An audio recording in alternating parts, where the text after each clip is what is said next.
Imagine standing at a crossroads, every road lined with murmurs and subtle nudges. Some are gentle, honest invitations. Others are traps dressed as kindness.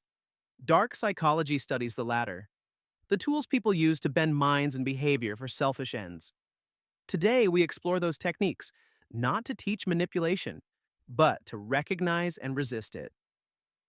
Begin with framing. The most effective manipulations don't look like force.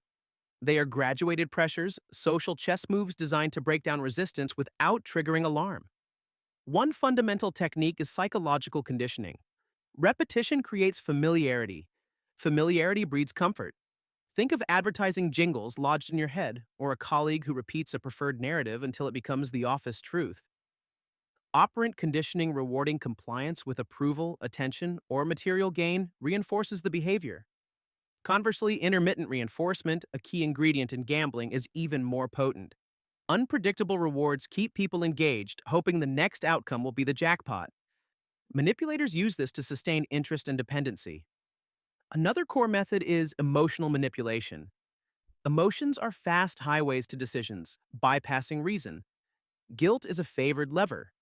By implying sacrifice or invoking indebtedness, manipulators compel actions to ease discomfort. Shame works similarly, isolating a person and making them doubt their judgment, while fear compresses time and narrows options, prompting rash compliance.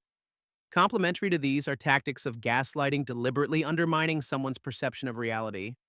Small denials, contradictions, and reinterpretations build up until the target questions their memory or sanity. Over time, this erodes self-trust, making the manipulator the perceived voice of truth. Social influence is another powerful vector. Authority, whether formal or implied, short-circuits critical thinking. People defer to perceived experts or leaders because conformity has survival value. Manipulators exploit this by adopting uniforms, titles, or confident language. Scarcity is also leveraged. Claim a resource is rare, and people will assign greater value and act quickly. Social proof, the everyone's doing it effect, pressures individuals to align with group behavior.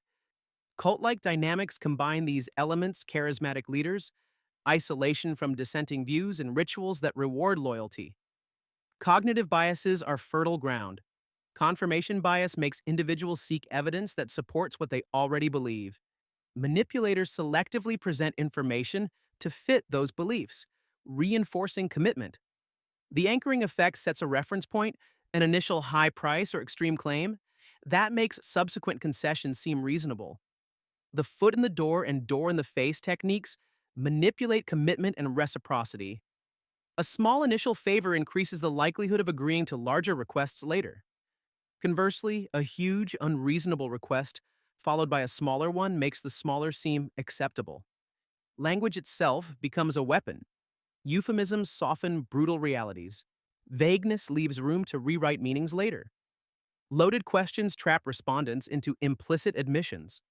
Rapid, confident speech can create an illusion of competence, while flattery lowers defenses and fosters goodwill.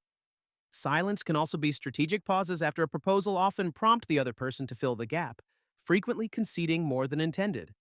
Finally, isolation and control of information complete the arsenal. Limiting access to alternative viewpoints, monitoring relationships, and creating dependencies, financial, emotional, or logistical, make exit costly. Manipulative systems thrive when dissent is fragmented and the target feels alone. Knowing these techniques equips you to spot patterns. Look for repeated violations of boundaries, pressure that escalates, contradictions that make you doubt yourself, and environments that discourage outside contact. Assert clear limits, seek independent perspectives, document interactions, and trust discomfort as a signal, not a failing. Manipulation is not always dramatic or maliciously cinematic. It is often quiet, strategic, and designed to feel normal.